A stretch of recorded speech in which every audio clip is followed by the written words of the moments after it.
podcast.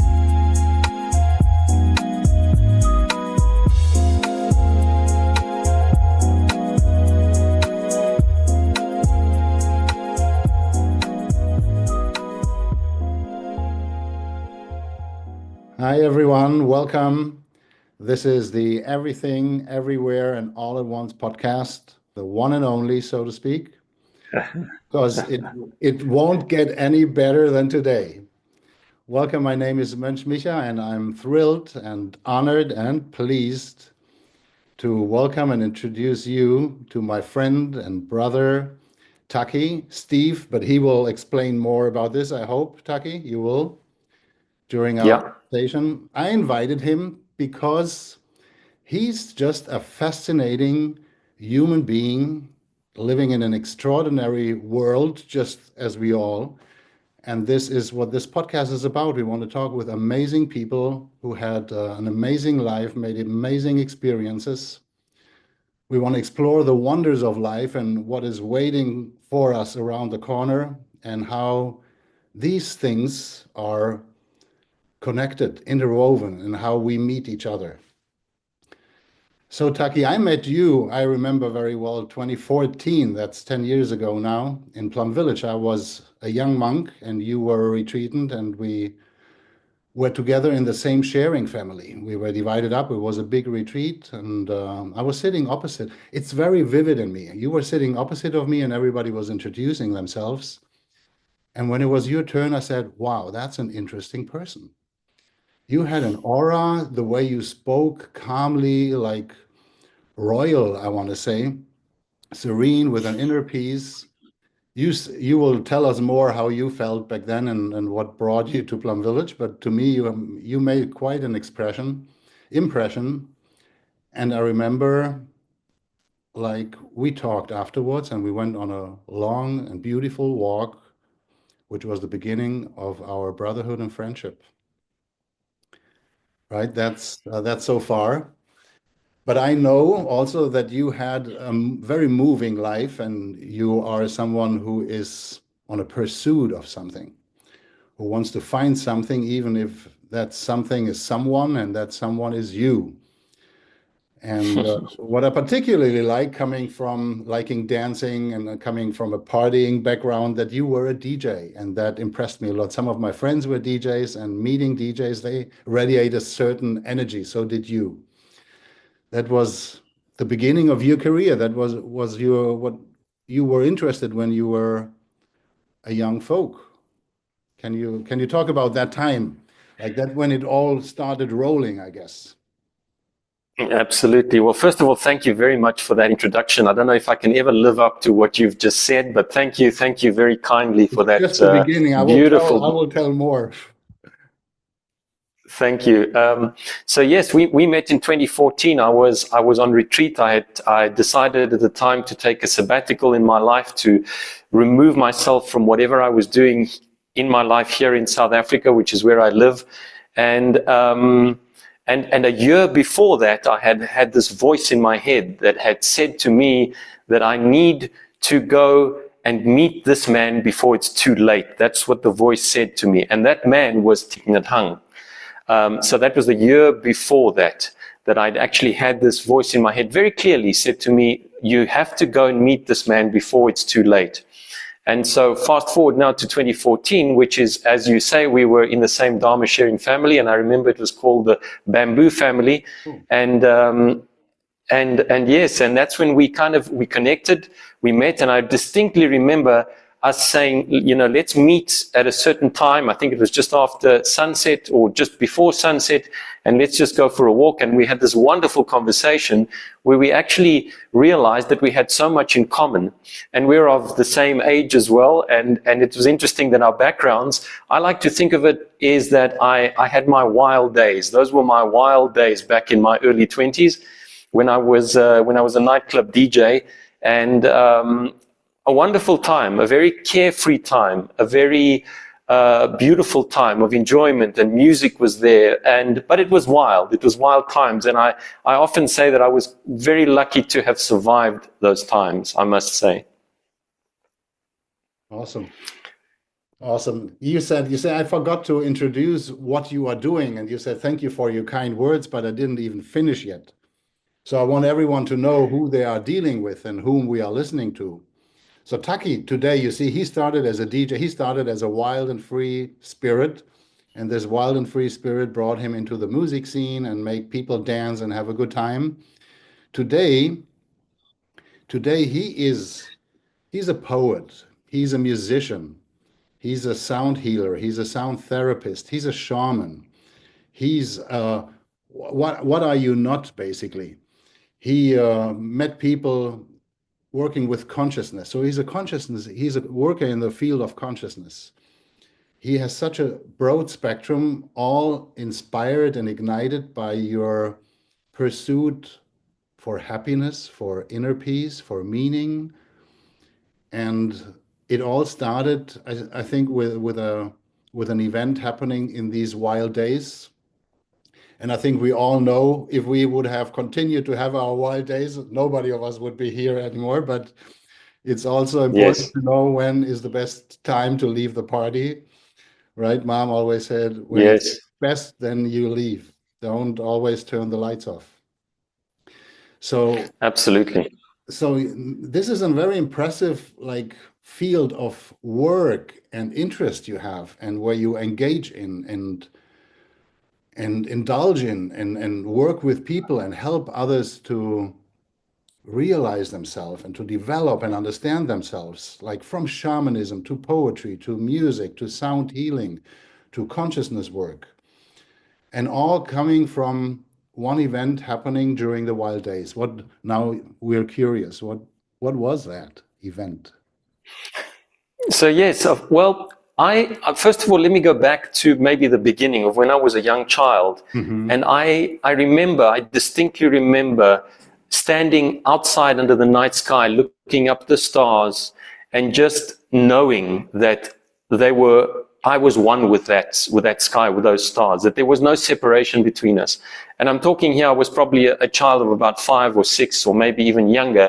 And at the time, I wouldn't be able to use this language to describe it. But now looking back, I can say that that's what I felt. I felt a oneness with the universe. I felt as though I was a cell in the body of the universe. This is how I felt. And I felt this deep, deep connection standing under the night sky and looking at the stars and knowing this. And I also remember another vivid memory when I was a child of looking at my hand and just kind of, there was a strange feeling of, what is this? Who am I? And it's almost as if something was looking through my eyes at this being that I was. So those are the two distinct memories that I have as a child of what I would now describe as this deep connection with the oneness of all that is. But at the time, it was just a curious child standing under the sky, and as I say, wondering, what is this? What is this shape? And then I guess as you go through life, you get educated, you go to school, I went to university and I studied aeronautical engineering for 3 years. And what happens is that what I now call my consciousness got covered by the dust of daily living. I like to kind of think of it that way, is that we get educated, and quite often that education disconnects us from who we truly are. And I went through life quite normally. We spoke about the DJing days, and we can speak a little bit more about that as well. But at some stage, I also I got involved in business. So I was looking to see, what is it that I need to do in my life. I had no idea. After leaving university, I got involved in business, and I got involved in a business that actually brought me to my knees. Not financially, but it brought me to my knees mentally, emotionally, spiritually. I guess you can call it was a kind of a burnout. And that was the turning point. So that was the beginning of what I would describe as going back into trying to figure out, trying to remember actually who I was, trying to remember who that little Taki remembered, who he knew he was. I had forgotten. So that's kind of jumping back and forward a little bit, and you can maybe help me piece it together so that it makes sense for our audience in some kind of order. But I think that the event that you were talking about Well, there were several events, but the one event that eventually stopped me was that I actually went to a Dr. Alban concert. Those that are in our kind of generation will remember who Dr. Alban was, a musician, a Nigerian musician. And I think you have a little story about Dr. Alban as well, if I'm not mistaken. Tell me how you're doing. Yes, I remember. Yes. So I went to this Dr. Alban concert, and I was minding my own business. I wasn't looking for any trouble at all.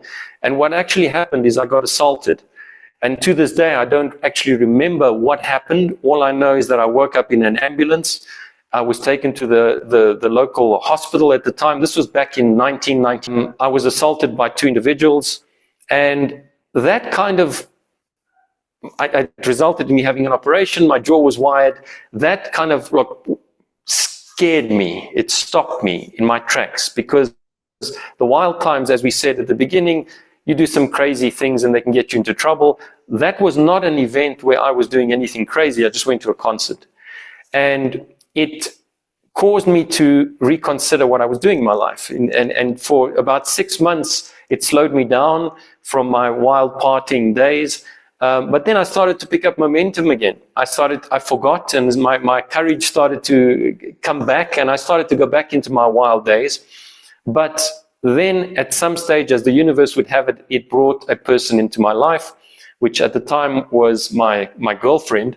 And that was a transformative moment in terms of it slowed me down. It calmed the wildness of me down. And that's when I got back into what one might call a slightly more normal life, but not with less wildness in it, which led up to the business that I got involved in. So let me try to help me understand. During DJing in the times of this assault, you were already like working in that business. Was that a parallel happening, the DJ days, or they were clearly separated? After DJing, after the assault, you started working? Yes, my DJing days, I was still at university actually. So I was still a student and I was still studying. So it was a kind of a part-time side hustle, side job that was bringing in some money. And also I was just enjoying my life and having fun. I hadn't started working yet. My working career came later. Yeah, and instead of paying money to join parties, you were paid to host parties, basically. That's right. That's right. That's right. It was the perfect scenario. Absolutely. No, that's amazing. I think you speak from the heart of many of us, or all of us, when we were kids, pure and not overthinking a lot and just living into the life that is in front of us. We can see things like looking at our hands. We can watch the night sky and feel a connection and feel that our deeper purpose in this.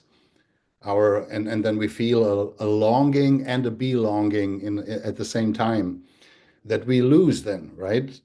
You say, but then Yes. Events like the assault or more events you will talk about will bring us actually back to that little child looking at the world like in wonder, like, what is happening here? It's not in my control. And I was thinking, I'm controlling this life, I'm taming it, and I'm steering it. And just to find out there's nothing I can do. I'm not in charge here.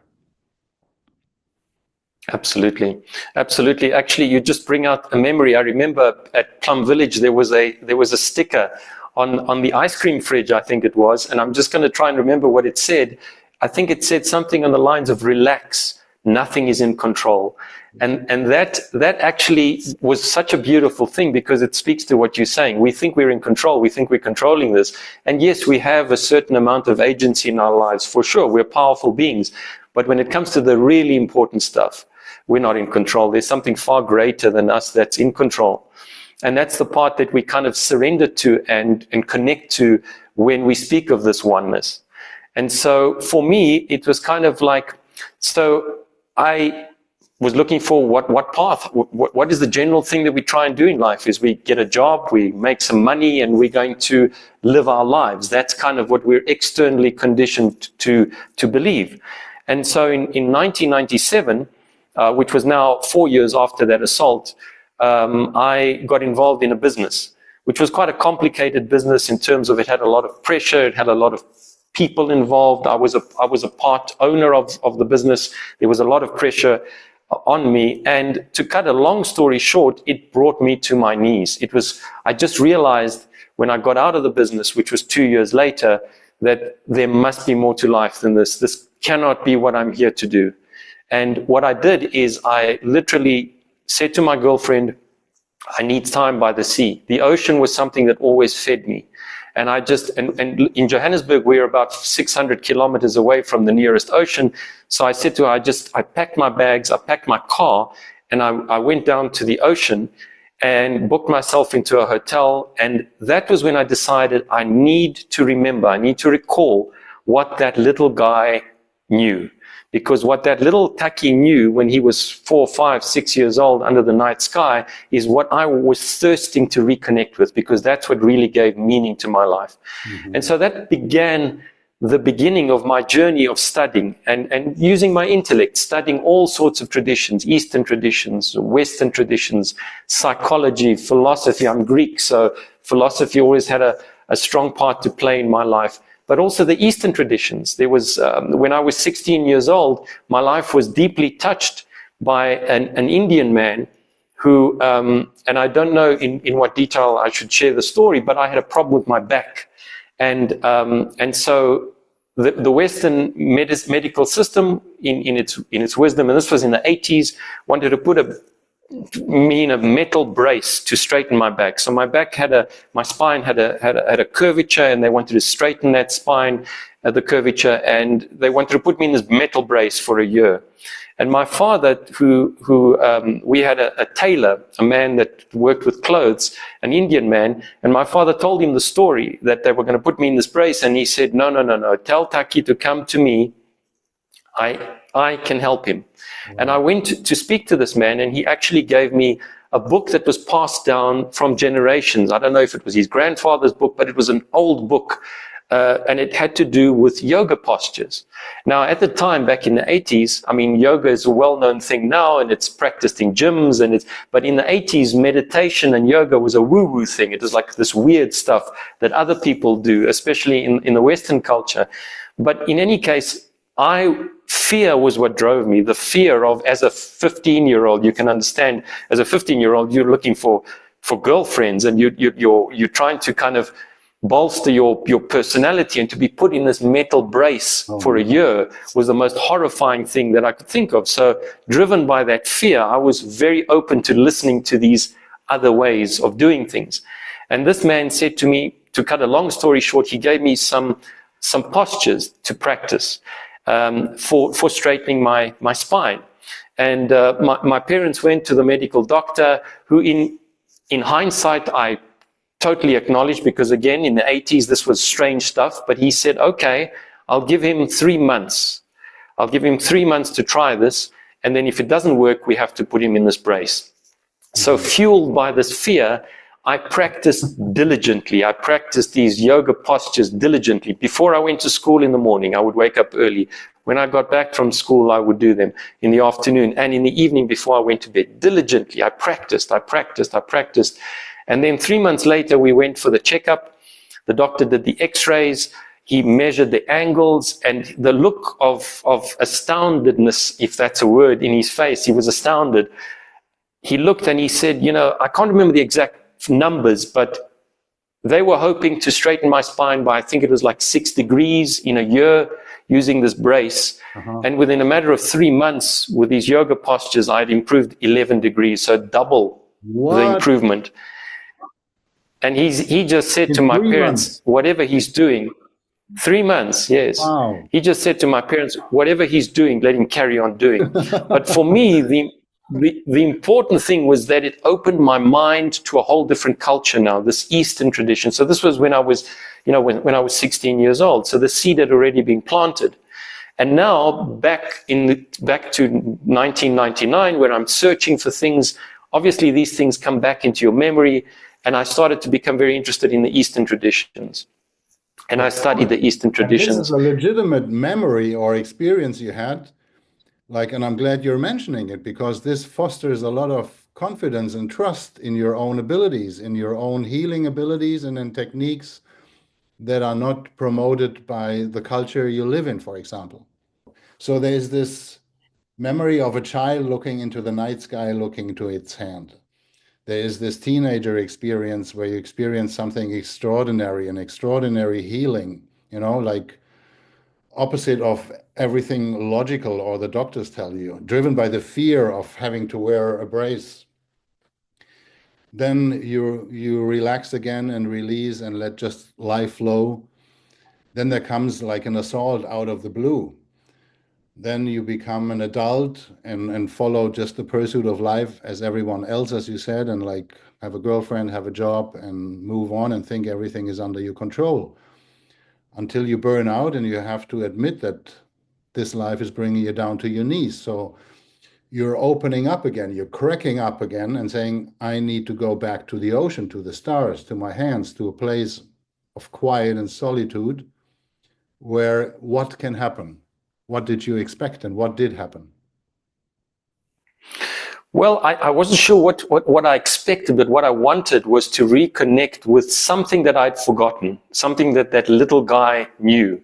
And by the way, maybe now is a good time to explain why some people call me Steve and why my name is Taki, is that my Greek given name is Evstratios, which as a nickname as a child I was called by my family Evstratios, yes.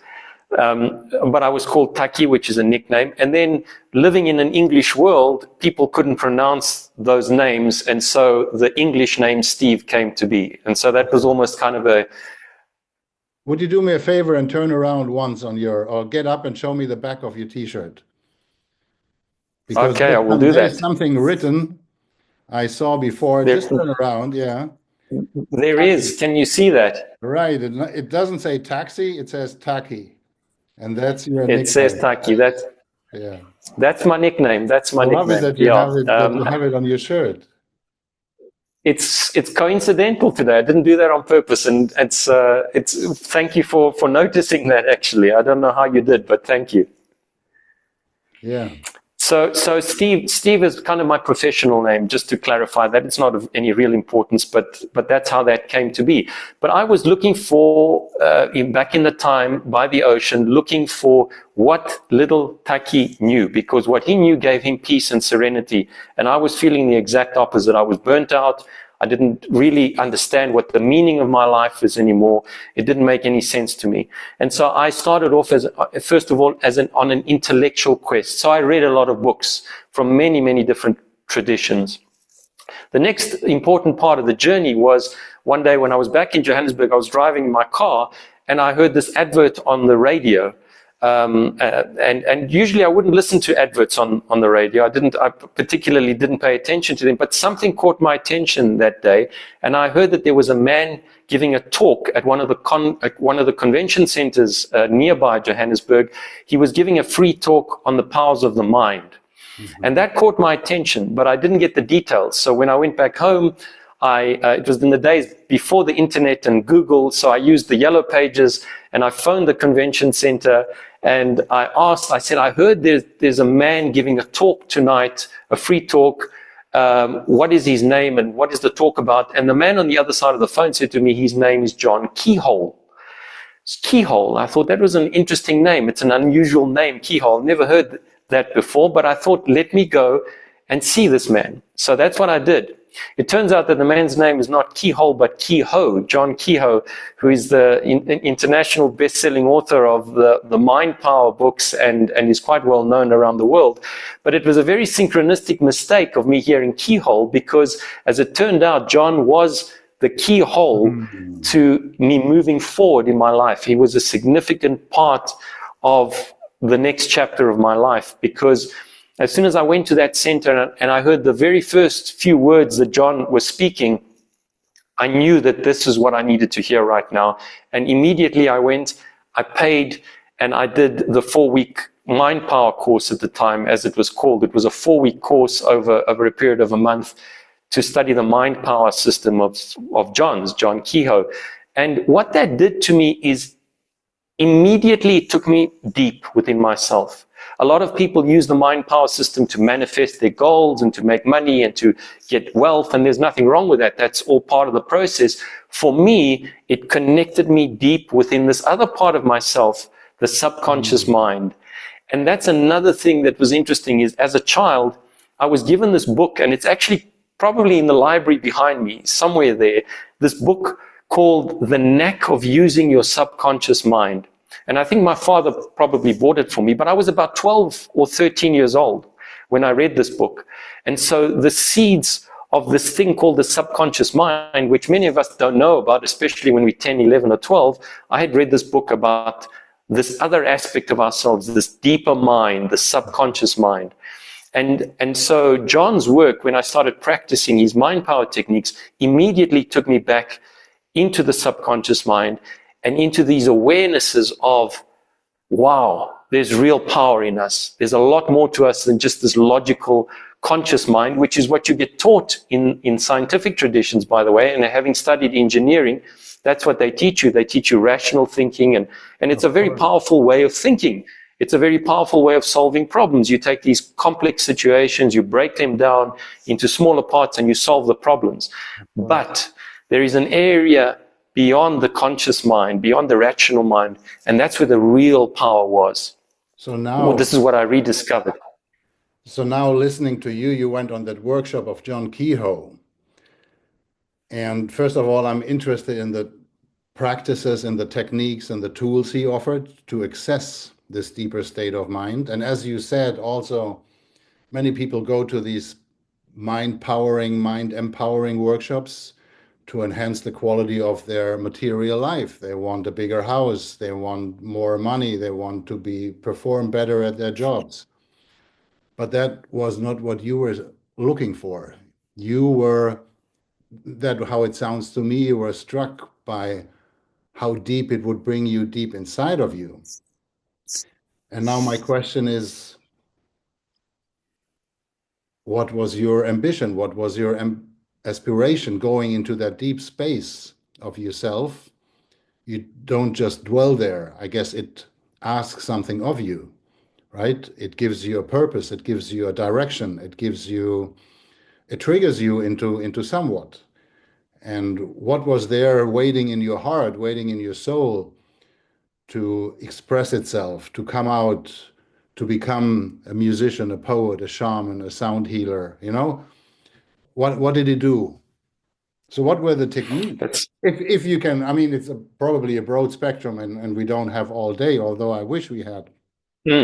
But just give me shortly, is it meditation, or is it like affirmations, or is it a mix of all? Or is it physical things like yoga too, or standing on your head for hours, And what did you find in that deep space, which I envision as a silent, dark womb inside of you? What a beautiful question, and what a beautiful way that you phrased it. So John's mind power system, as you said, it's quite big. There's a lot of different things, and people can actually buy his books and learn the system very well from that. But in a nutshell, it is different techniques. It involves visualization. It involves affirmation. It involves what he calls the 6 laws of the mind, which people can look up and see for themselves. But the basic fundamental idea is that thoughts are real forces. Thoughts are these things that you can work with, because quite often we all have thoughts. We have tens of thousands of thoughts a day, but we're not taught. That's the interesting thing. Our schools, our institutions don't teach us how to work with our thoughts. They teach us what to think, but they don't teach us how to think.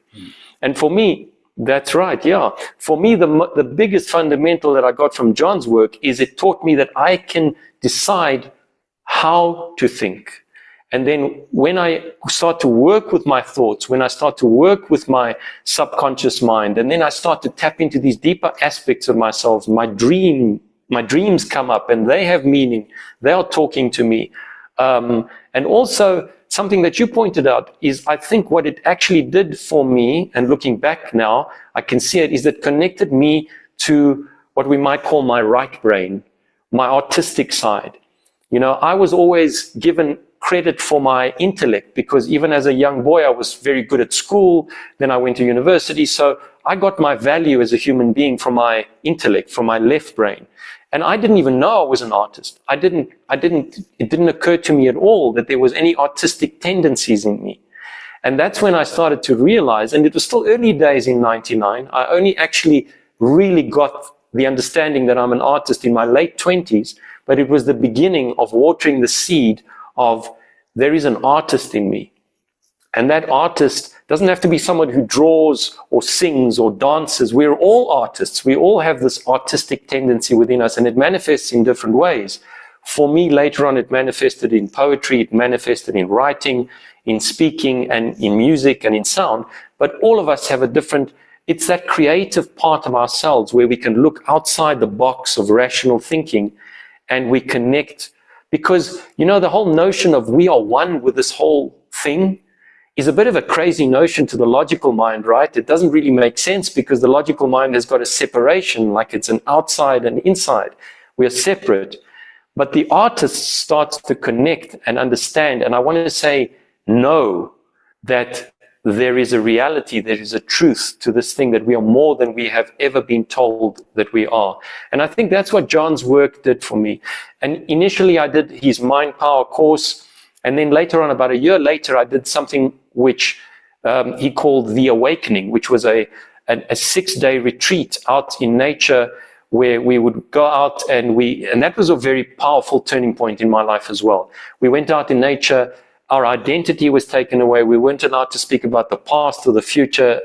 We engaged in all these different practices that to the left brain rational me of the past would have seemed crazy.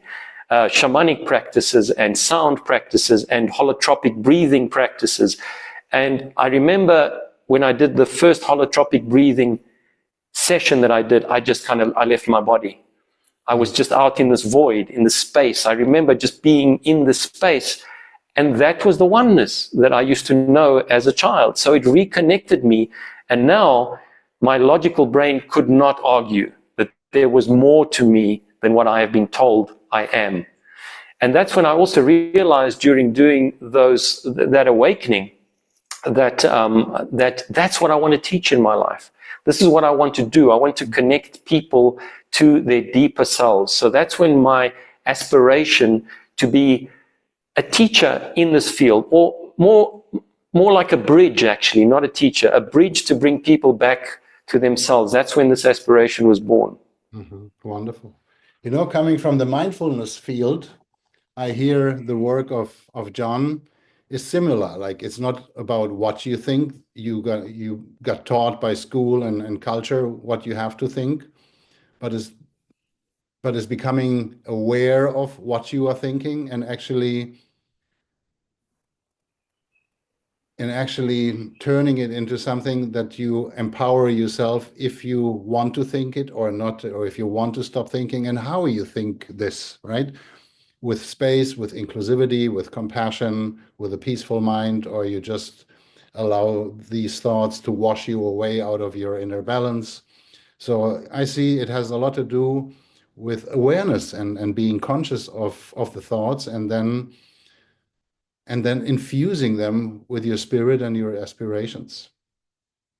It's wonderful. Yes. It's like this encounter with John has really been a turning point and a key point in your life, and that was in the late 90s, and now we're in 24, and so you've been doing this ever since. You found your bliss, you found your aspiration to teach. You're a public speaker.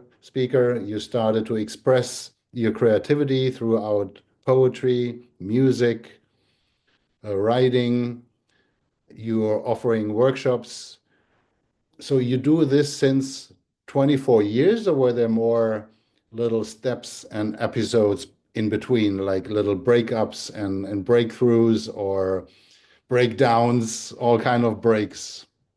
Or are you going up Yes. on a ladder since then and reaching the sun very soon?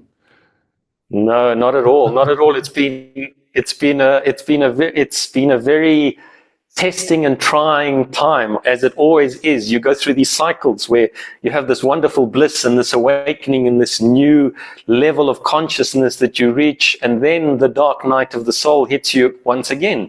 And I like the term of the dark night of the soul, except for the fact that I don't think there is one dark night of the soul. We have many. I think, at least this has been my experience, is that I've had periods and times in my life where things just break down once again. They don't make any sense, and then I have to go back deep within myself to search, because it is that pain and that suffering that causes me to need to actually find kind of the peace and the bliss again. So it definitely hasn't been a straight line. Definitely not. It's been up and down and up and down. And connecting to the sound has been another thing that always followed me around. So maybe I'll jump to that for a moment, is that starting off life my early life as a DJ, of course, I was using music and sound for completely different things. But back in the 2000s, I started to realize, hey, this sound thing is following me around, because their sound and music is extremely powerful. And anybody that's ever even listened to a piece of music where it takes you deep into a memory of your childhood knows that sound can instantly take you back. And I realized it can access deep areas of the subconscious mind. I realized by doing the holotropic breath work, which included sound, that you can take people into these different places deep within themselves. And so I started to explore sound in a different way. And I went to the United States of America in 2005. And I did something called the Healing Sounds Intensive, which was hosted by a man called Jonathan Goldman in Colorado. And I had the amazing fortune, as I've had many times in my life, I feel like a blessed human being, of meeting these amazing people from all over the world. I was the only one from Africa, actually, but there were people from Japan, there were people from all over Europe, South America, North America, Australia, New Zealand. There were, I think there were about 90 of us. And we worked on this intensive for 9 days, where everybody contributed to working with healing sound. And I realized there and then how powerful sound and music, and I say sound because sound is an extension of music. It includes music, but there's more to it. It became, let me put it to you this way, brother, is that I came across the work of a man called Hans Jenny back in the early 2000s. I came across his work. He was a man, I think, in the 1950s, who designed this machine called a tonoscope, through which he used to vibrate sound in these dead inert matter, like it was sand particles and iron filings and liquids and pastes. And people can go online and have a look at these images if they like. It's the field of cymatics. It's called cymatics. And he just simply resonated sound through dead particles.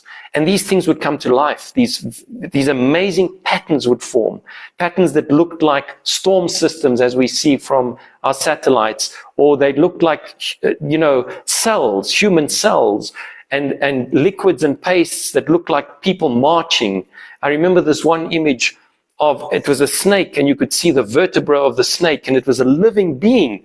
But actually, all this was a particle which was in Vaseline, and it resonated with a sound, and it came to life. And in that moment, my left brain, my scientific brain, was given the piece of information that it needed to connect to my right brain, to my artistic side. And I realized everything is sound. The world is sound. The universe is sound. And it connected with the things that I'd learned in the Eastern traditions, where they said in the Eastern traditions, Nada Brahma, the world is sound. And even in the Bible, it would say, in the beginning was the Word. And what is the Word but a sound? Even the scientists coined the term the Big Bang to describe the beginning of the universe. And what is a bang but a sound? Right. And in that time period, I started to realize everything is sound. So, for example, I am sound, you are sound. The thoughts that I think are vibrations of energy. They're sounds. We can't hear them, but they actually are inaudible sounds. The sound of your voice and the sound of what you are saying, like the content, the sound of the content is like hitting me hard right now, and I had to breathe in a deep breath and I felt filled. I still feel filled with sound, and like I feel so connected. Just like listening to you. Thank you. Just It, as a little update how I feel. Whoa. that's beautiful. It hit me at that time as well, where I realized that there's more to sound. And you know, when you go into quantum physics, without getting technical, but they speak in quantum physics about everything is a vibration, and whatever vibrates, it's a wave, it's a vibration, and whatever vibrates creates a sound. It might not be something that we can hear. So, for example, you can blow a dog whistle and your dog will bark. You can't hear anything because that dog is accessing a sound that you can't hear. And going deeper, deeper within ourselves, everything is a vibration of energy and everything is a sound. And so I started to incorporate sound, music, in that kind of way, with that kind of understanding that we are beings made of sound, that actually sound creates form. It's an interesting way because we normally think of this form, this thing here is creating the sound. But when we go deeper in it, it's actually a sound that creates us. And I got this image of whether you believe in God or whether you don't, doesn't matter. But I got this image of perhaps there is this underlying, whatever you want to call it, God or being or source that resonates this primordial sound and brings us into life. Just like Hans Jenny's sound was bringing those dead particles into shape, then what if something is animating us? What if our spirit is the sound that comes from some deeper place within ourselves or within the universe? And it just kind of, it's something that I've continued to work with over the last 20 years. That's amazing. And so your musical background as a DJ was a nice background, you know, being connected with music, also seeing the effect of music on people. So from early days on, actually, this was following your path. But now hearing this, and I know what resulted out of this is that you offered workshop and you wanted to share this new gained insight and wisdom with the people so they can make good use of it in their daily lives and be more open to sound and to vibrations and to the frequencies of life and use it for their own well-being, for their health, for their mental health, for their peace and balance. So, but now I'm asking myself, you say this was in the 2000 somewhere, 2004 somewhere, and now when you do something so fulfilling and deeply connected with a source, maybe the beginning and the end, or the mother of sound, you're talking about God or not God or a being, like, you know, the origin, the source of that sound, and you are in it and you are offering it to others. How did you end up in Plum Village? Like, you should have like been basking in bliss for the rest of your life. And why did you come to Plum Village? You said you had to overthink something. What did you have to overthink? Didn't you listen well enough to the sounds of your own body or to the sounds of the universe resonating down to you? You know, the beautiful thing is that being a teacher in this field, and you will know this as well, is that sometimes people project this image onto you as if you are this completed master, you know, because you are this teacher.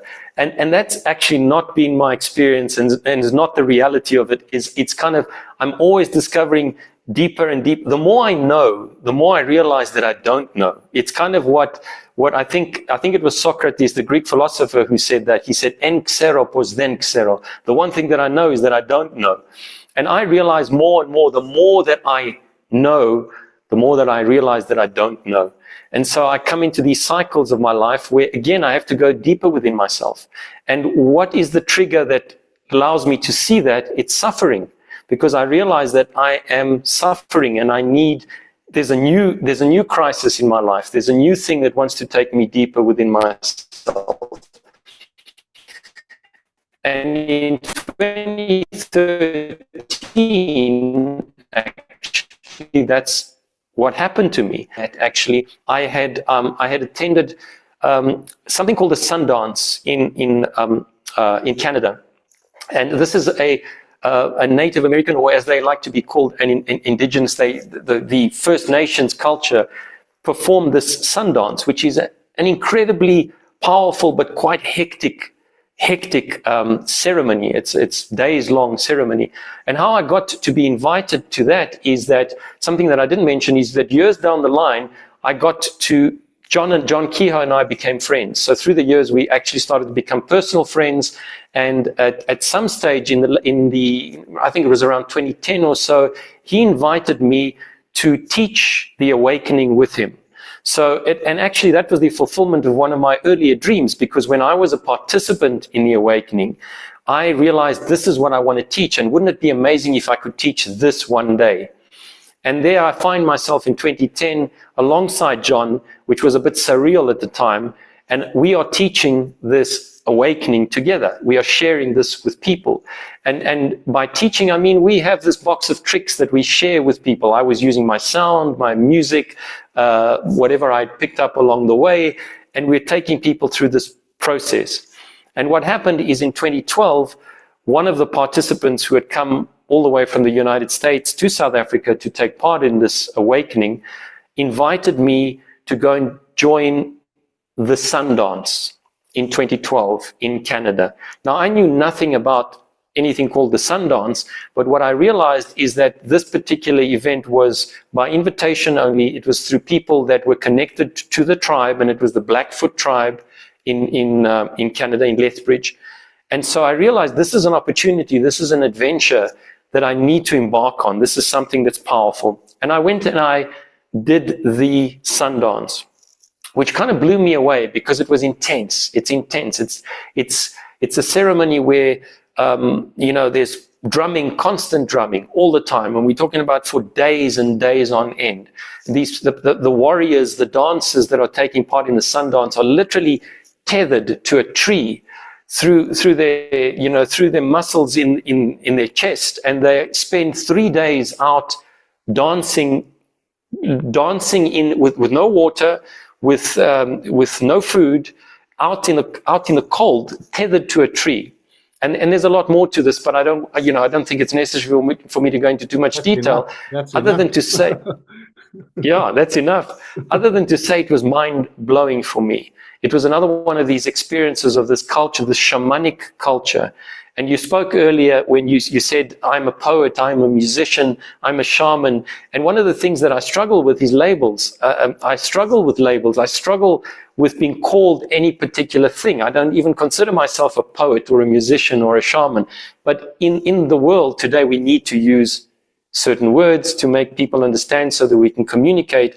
And so, yes, I've come to be at peace with people giving me these labels of shaman, of musician, of whatever.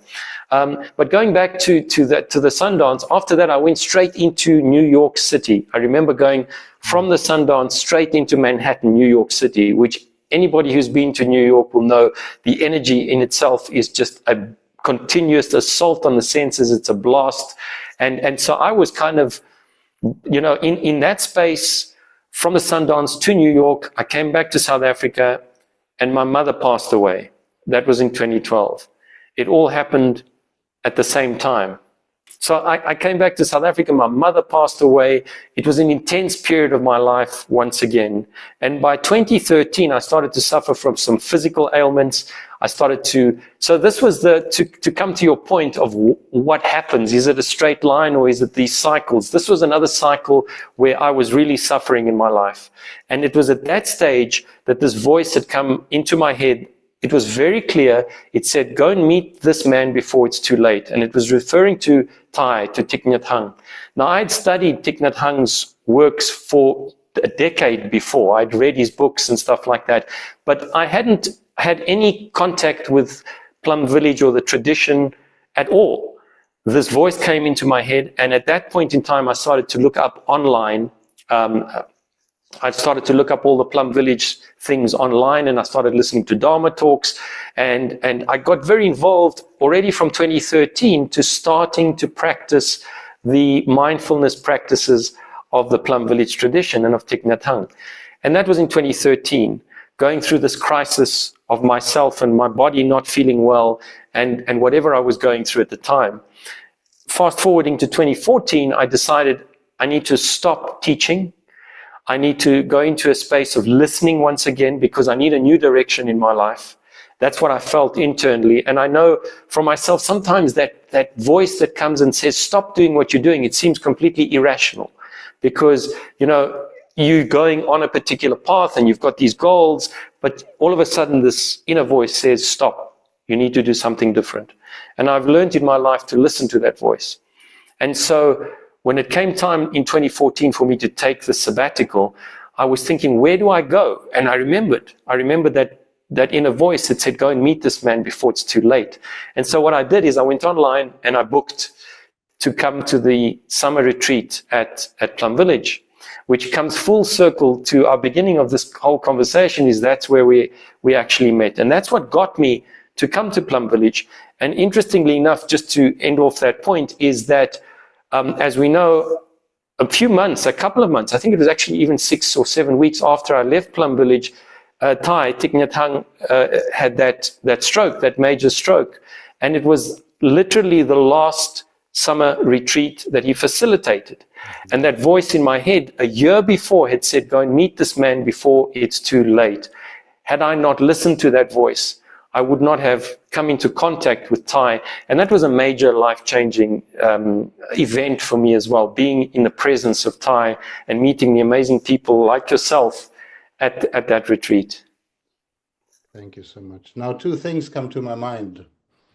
First, now, listening to that story, to the building up and breaking down and building up and breaking down, I have to admit, and I mean that from a warm place, that I'm very happy that you suffered so badly, because otherwise we wouldn't have met and you wouldn't have taken the sabbatical and you wouldn't have come from South Africa to France, and we wouldn't have been able to build this beautiful friendship and brotherhood and be here today. So thank you for taking on your suffering and taking care of it and seeking places, distant places, where you believe you will find solace and peace and comfort.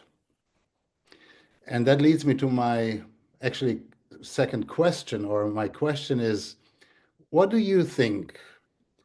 I have that experience, like the cycles, as you call them. It's not a straight line. It's unpredictable and not under control, not under our control at least. But is it, you think, a necessary part of the process of the evolution, of the humanization of our souls, of our existence, to go again and again like being laundried, again and wiped out like a surfer? Or what I can also hear, we suffer, we look for meaning, we connect with something that we remember from childhood or deep inside. We go out, we find it, we hold it dear, we lose it again, we forget about it, we break up, we search for that place inside, that source, we touch it, we hold it dear, we forget about it. And is it our fault that we have to do these cycles, or do you think we are always taking to another level of evolution? Because I remember you sharing before too that meeting John Kehoe brought you to another level of consciousness, and working with him brought you to another. So is it like in a video game, like that it's leveling up and you have to collect enough tokens in the first level to survive level 2 to come to level 3? Or is it like a rat race, a never-ending cycle, and you have just the perception and the illusion that you are evolving, but actually you're always beginning from the beginning because you forgot? I'm curious to hear what's your take on that. Such a beautiful question, and such a deep question, because I can honestly say I don't know for sure. I can share my own experience, and my own experience is that there is a deepening. Every time we go through that cycle of the washing machine, as you say, it's there is a deepening. I touch areas of myself that are deeper, and there are things that make sense in some ways, and then I look at the world as it is, and it makes less sense, because I think that unfortunately, in a lot of ways, our society is going the wrong way. I think we are chasing certain things that are taking us away from who we really are. And that's not to say that, there's a lot of good things that are happening in society. Absolutely, there are. But I think we forget, because the outer world is telling us things about ourselves that are not true. I think the outer world erodes us. And earlier on, at the beginning of this, I mentioned the dust of daily living. It's almost like this dust of society covers us, and we forget who we truly are. Why that happens, I'm not sure. But I definitely think that it is, that there is a deepening. Every time I've gone through one of these cycles of deep pain, and I think it takes suffering for us to, when we're comfortable, we don't want to change. What's the point of changing if we're comfortable? If everything's going right and everything's going great, why change? But we get to the point where I think our soul, as a poet, I would say it this way, our soul calls to us. Our soul calls to us to say we need to go to a deeper place. We need to remember who we are. And I think for me, it's not about, even the way I teach has changed. I don't think it's important to teach. They say knowledge is power. This is a controversial statement maybe, because people say knowledge is power. And I don't believe knowledge is power. I think knowledge is potential power. But I don't think it's power unless we act on it, unless we practice it. And a lot of my teachers have taught this. John Kehoe was one of them. I've had other teachers that I haven't even mentioned here that taught me the power of practice. Ty, of course, taught that beautifully. It's about practicing. It's not about what you know. It's about what you do with what you know. And so for me, there is like almost a threefold space. There is information, there is knowledge, and there is wisdom. Information is when you gather information, like in 99 when I had that crisis and I started to read and I was gathering information. And then we get to the place where we need to understand that information, so we go deeper within it. And then that becomes knowledge. And unfortunately in our society, I think that's where we stop. And we say knowledge is power. What we know is important. But it's not what we know, it's what we do with what we know. When we start to practice it, it takes us to a depth of what then I would call wisdom, or what the Greeks would call Sophia, wisdom. That's a knowing. And I think in answer to your question, it's that suffering that jolts me to go beyond what I know to what I don't know, and create practices in my life which then takes me to a deeper level of what I might call wisdom. As a young boy, when I stared at those stars and looked up into the sky, and I just knew. There was no information there. Nobody had told me this. There was no knowledge. I was too young. There was no words for me to express it. I knew that I was one with it. It was a deep wisdom. And I think that for some reason, maybe that's what our reason is here in life, is that we come here, we forget, our memory gets erased, and we kind of evolve through the process of suffering and learning and practicing, and we go deeper every time. I'm not sure if that answers the question, but that answers. That's kind of my feeling on it. More too, but it also triggers new questions.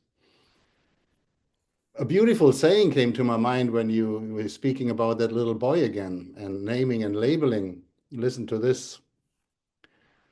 Teach a little child the name of the bird it is seeing, and it will never see that bird again.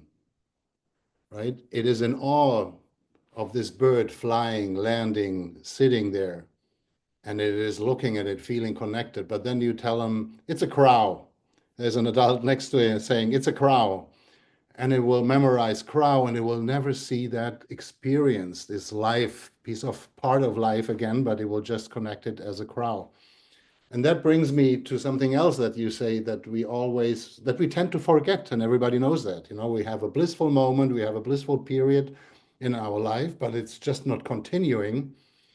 You say like it's an extra fuel like laundry machine, and we make wider circles, we expand, or we go deeper inside, we grow. It's not like wasted time around the clock. It's actually an evolution.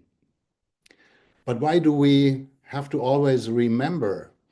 And I heard the term, we also need to pre-member. And I think this is the practice part of remembering, by a daily practice, by daily evoking these states, this wisdom, not knowledge, but this wisdom, this insight of who I was, who I am, that I am sound, for example, how everything is connected, how everything is built, what's at the beginning, what, all these questions, and to go and dive and deep into these questions on a daily basis by whatever practices, being it meditation, mindfulness, by listening to music, by going out in nature, by riding a bike, whatever. And I wonder if we have to forget. Because always when we say we forget because the world is not made and not designed for us to stay connected. We are not conditioned to remember. They didn't teach us in school. They still don't. So I see we always look for someone outside to blame: society, culture, politics, the system. And I wonder, can we really blame the system? Can we really blame school? And of course, it could be all different, but despite of all that, everybody finds that personal crack. Everybody finds their personal suffering that finally cracks them open. And the system, the school, the conditioning, the parents, like the safety net of society cannot prevent it. It's something, as you said, like it's a call from the soul, and it is something stronger and bigger. So I think it's not really a question, but it's like this sense of taking on responsibility for oneself, and not even in that spiritual sense pointing out somewhere and saying, well, I could have evolved much quicker, and I wouldn't have gone through all that suffering if just like the outer conditions were favorable and supportive, but they are not. But still there is this phenomenon of life, or the evolution of the soul, or as you said, like the power of the mind that knows, just it makes a flower grow and blossom towards the sun. It knows where it has to go and what to do. Once it reaches a certain state, a certain size, and the conditions like sun and earth and enough water are right, it will start blossoming and bringing out its blossoms, and then the bees will come, and life starts anew or evolves just as we do. And also I see flowers that we call them wallflowers. They cannot be stopped by cement or roads. They crack open, and they find their way just as our souls do to find that. So sorry, it's not actually a question. I just wanted to say something too. Beautiful. And so beautiful. Yeah, we will come to an end very soon. But so you reconnected. You saw that man before it was too late. You reconnected with yourself, and you came back to South Africa from France with a plan. What was the plan? And how did it fill into your bigger plan? Well, first of all, what started out being a 3-month sabbatical ended up being an 8-month sabbatical. Because interesting thing, because everything from the outside, we want to get on with life. We want to move through things, and you look at your bank account and your money is diminishing, and you go, whoa, you've got to get back into the real world and into real life. But the inner voice was telling me you're not finished yet. And so I listened to that inner voice, because I've learned, and I think that's an important thing that maybe a listener can kind of take out of our conversation, is I think both of us have had the opportunity to listen to that inner voice. I know your story, and I know you listen to your inner voice when it speaks to you. And I think a lot of people, unfortunately, because we're not conditioned that way, we don't listen to our inner voice, we listen to the outer voices, to the noises outside. And I think now you pick it up. Okay, go on. I'm curious. I'm all yours. Yeah, so it's about listening to the inner voice. And when I came back, the inner voice said, "You're not finished yet." Okay, really? I look at my bank account, and my bank account says I'm finished, but you're saying I'm not finished. So, and I carried on. I listened, and I found a forest here in Johannesburg, and walked through the forest daily. I spent 4 or 5 hours a day at sunrise, at sunset, walking through. And just listening and just practicing. And I'd like to touch on something that you said, because I think it's so important, is that spirituality, these are my words, but I think it mirrors what you said.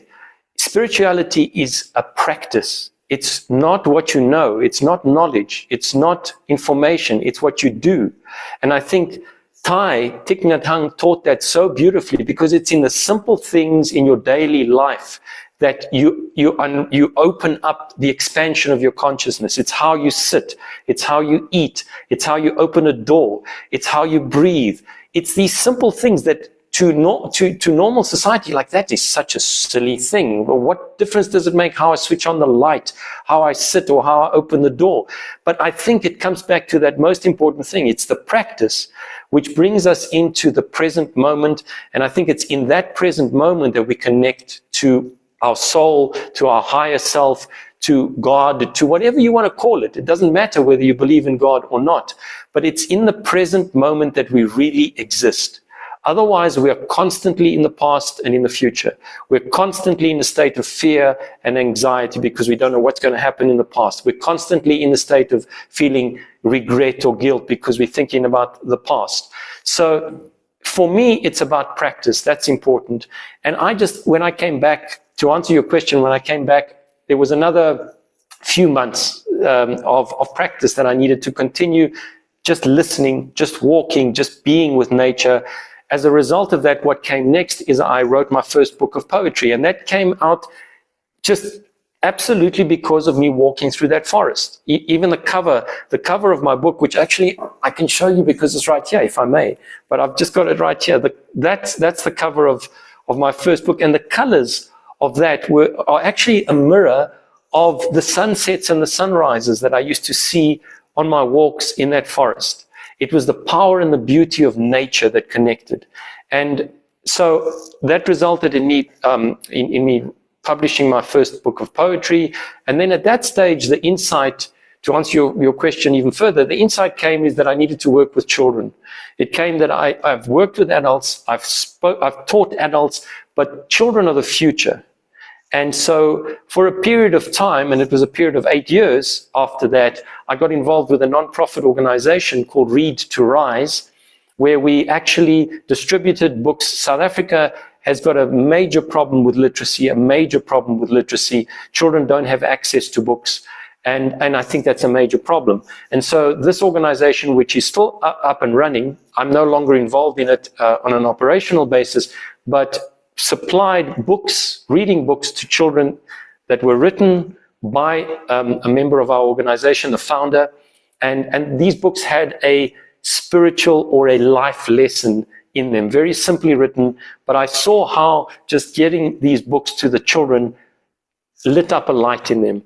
And so for the next 8 years of my life, I set about kind of setting up the operations here in Johannesburg for that organization. And then that came to an end. That was the end of another cycle where I find myself right now. It brings us back to the present moment where it's kind of like I want to get back to the inner voice said, I want to get back to sharing what I know, to helping people to remember, to being a bridge, to being whatever those labels that people might call a mystic, a shaman, a sound therapist. It doesn't matter what you call me, but it's about expressing through my actions to people on a broader level so that I can help them remember who they are, because we forget. I know I forget all the time, and I have to remind myself. And also what I find is when I share with people, like even as I share with you, it reminds me, and it keeps me honest as well, because it's like, okay, so you say practice is important. Are you practicing?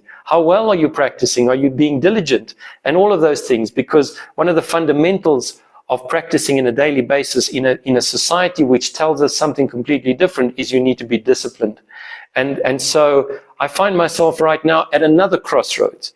I'm not sure what the way forward is. What I do know is I want to share through the light of my heart, through sound, through music, through speaking. I just want to share what's there, and I'm open to what's going to come next. I actually don't know what is up ahead of me right now. Wow. So you're right now, you're at the beginning of a new cycle where you explore yourself again, but at the same time, with your rich background and your vast experience, including good times, bad times, and the suffering that brought you to that depth, you have a lot to offer to people. right? From music, from mental states, from accessing your inner self, from creativity, like shamanism, bringing people to some mystic sides of themselves through simple actions, through connecting with spirits within and without, whatever they are. Yes. So you give you give people a broad variety, and they can pick what resonates with me, what is mine, what is not mine. But I see that you are uniting a lot of these qualities, and to me, none of them are really controversial. Zen and some of these, the truth basically must be controversial in order to function. But it's not like they clash or something. They say, well, you do poetry, how you can do shamanism, or how you can do sound and writing, or I don't know. But you have this vast barrel of practices, as you say, like and that can people pick one and choose what speaks to me and what I can easily, or at least apply in my daily life, because I know how my day-to-day life looks and where I have time, what I'm doing, which is easy to fill in and infuse my life with. And so you are offering still, right? You're still a public speaker, you're still writing, you're still making Yes. music, you're still offering sound healing and sound therapy workshops, sound journeys, Yes.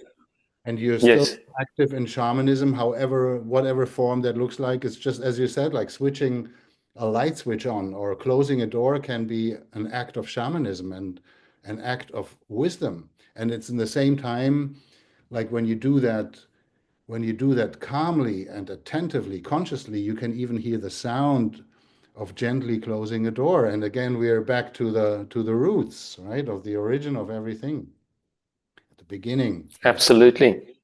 So we will find your website down here where people can look up what are you offering and where you will be. Are you around, or do we have to all come to beautiful Johannesburg to find you, or are you also able and willing or planning to come to Europe, to the United States, to the East, and to the 10 directions? I, I I would love to travel. I would love to travel the world. Of course, people are more than welcome to come to South Africa. It's a beautiful country. It's a diverse country. There's so much here that's on offer.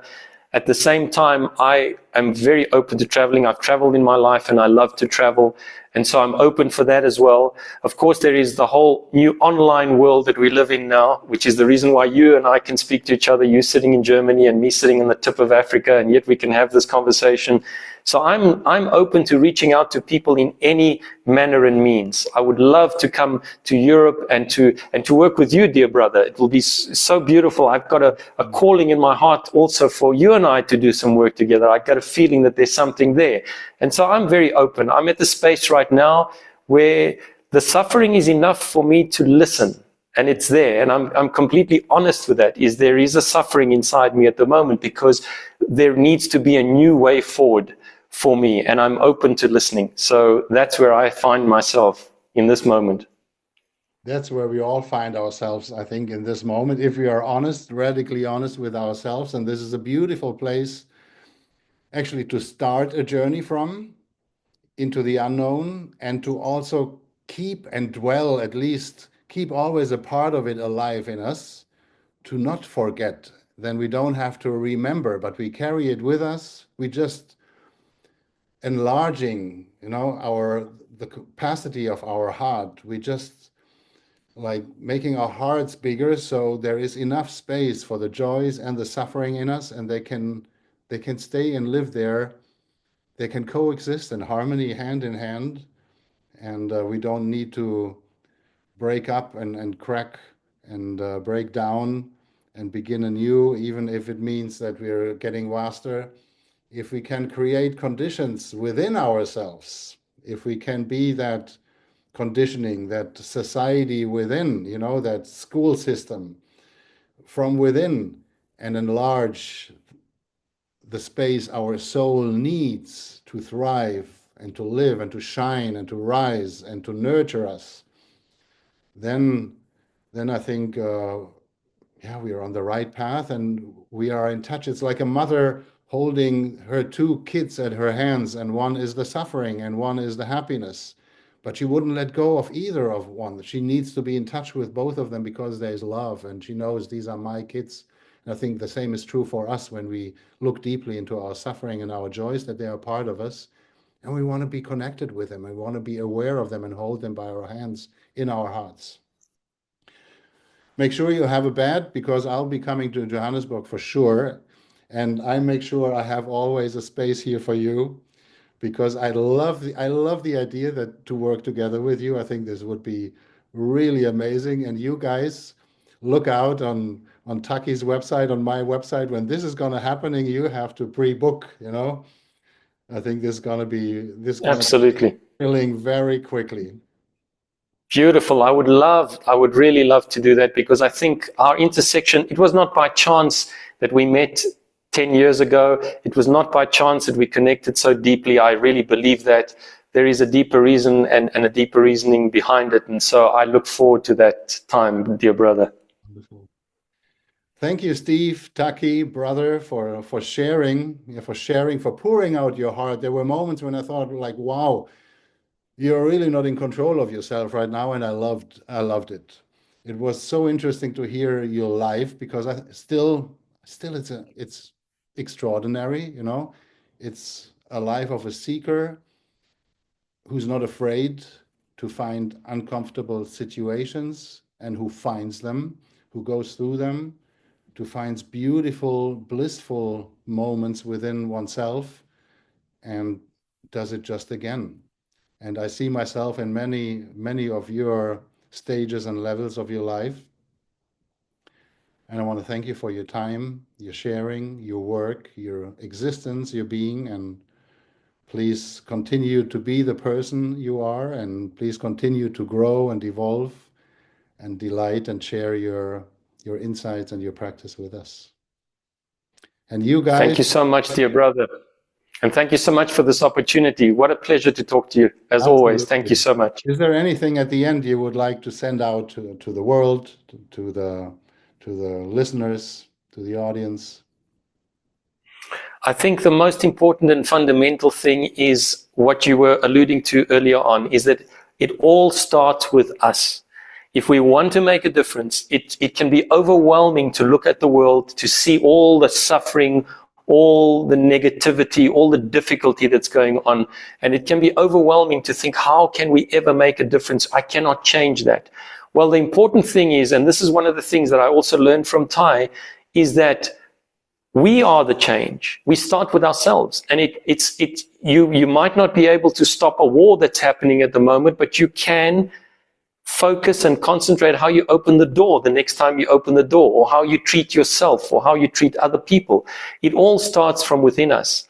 And it's also my biggest takeaway that I got from Thai and from my time at Plum Village was that peace is a profound energy, but we generate it. It comes from within ourselves. And so, as you said, outside there can be suffering, there can be war, there can be violence, there can be anger, and within ourselves we can still have our fears and our angers. We are justified in having them. But when we learn to generate that energy of peace, that powerful energy of peace, it embraces it, like Ty would say, like a mother embraces her crying child, and that makes a difference. It all starts with us. And for me, interestingly enough, just to share, my Dharma name at Plum Village was Embracing Peace of the Heart. And it was a lesson for me to learn to embrace the peace that comes from my heart, to generate the peace from myself. And so my parting message would be to anybody watching it is that we are powerful. You are powerful. We do have the ability to shift and change the world, but it starts in here. It doesn't start out there. It starts within ourselves.